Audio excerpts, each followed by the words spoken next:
जगातील सर्वात विद्वान व्यक्ती कोण? याचे उत्तर न्यूयॉर्कची कोलंबिया युनिव्हर्सिटी एका पुतळ्याच्या रूपाने देते. हे आहेत महामानव डॉक्टर बाबासाहेब आंबेडकर. 2015 मध्ये त्यांच्या 125व्या जयंतीनिमित्त या नामांकित विद्यापीठात हा पुतळा बसवण्यात आला. 1913 मध्ये याच विद्यापीठात त्यांनी प्रवेश घेतला होता. इथूनच त्यांनी अर्थशास्त्र आणि राज्यशास्त्रात पदव्या मिळवल्या, ज्याने भारताच्या भविष्याची पायाभरणी केली. कोलंबिया युनिव्हर्सिटीने त्यांना सिम्बल ऑफ नॉलेज म्हणजेच ज्ञानाचे प्रतीक म्हणून घोषित केले आहे. एका भारतीय विद्यार्थ्याचा हा जागतिक गौरव आहे. ज्या काळानं त्यांना वर्गाच्या बाहेर बसवलं, त्याच काळाला आज त्यांच्या चरणापाशी नतमस्तक व्हावं लागतंय.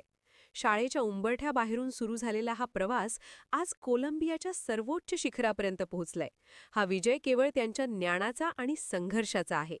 जय भीम.